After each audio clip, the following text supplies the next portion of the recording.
Dans la réponse de Jésus aux disciples de Jean-Baptiste, il termine en disant « Heureux ceux pour qui je ne suis pas une occasion de chute », littéralement objet de scandale. Et c'est vrai, Jésus est soucieux parce qu'il voit bien que les disciples de Jean-Baptiste risquent d'être scandalisés par Jésus lui-même. Qu'est-ce que c'est que ce scandale qui commence à venir chez les disciples de Jean-Baptiste qui effectivement se sont alliés aux pharisiens? Juste avant, Jésus dit, pour répondre à ses envoyés, à ses disciples de Jean-Baptiste, pour dire que c'est bien lui le Messie, il dit « Mais les aveugles voient, les boiteux marchent, les lépreux sont purifiés, la bonne nouvelle est annoncée aux pauvres, etc. » Qu'est-ce que cela signifie? Tout ça, c'est la miséricorde. Et c'est ça qui risque de scandaliser les disciples de Jean-Baptiste, qui eux s'imaginaient un Messie qui allait leur faire une nouvelle ascension spirituelle.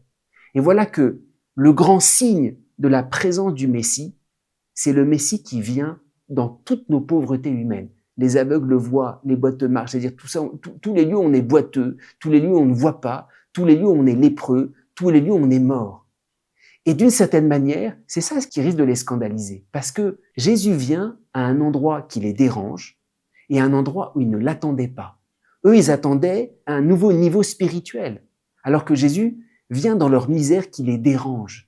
Il y a quelque chose de ce scandale qu'on voit tout au long de l'Évangile. Le fils aîné, il est scandalisé de la miséricorde qui est faite au fils prodigue. Alors, c'est important, le scandale de la miséricorde, il y a toujours une tentation de dire la miséricorde que Dieu fait, ça va trop loin. Le fils prodigue, ça va trop loin, c'est une espèce de folie. Si jamais on commence à mettre des limites à la miséricorde, c'est qu'on commence à être scandalisé comme les disciples de Jean-Baptiste en disant c'est pas normal, la miséricorde peut pas aller aussi loin. Alors, c'est entendu. La miséricorde, c'est pas n'importe quoi. Il s'agit de reconnaître notre misère. Il s'agit de reconnaître notre péché, notre injustice, ce qu'on a fait de mal.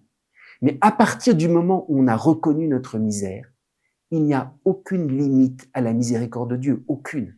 Et c'est ça que les disciples de Jean-Baptiste ont peine à accueillir. C'est un Messie qui vient donner une miséricorde sans mesure, à condition qu'on arrive tout simplement avec nos pauvretés.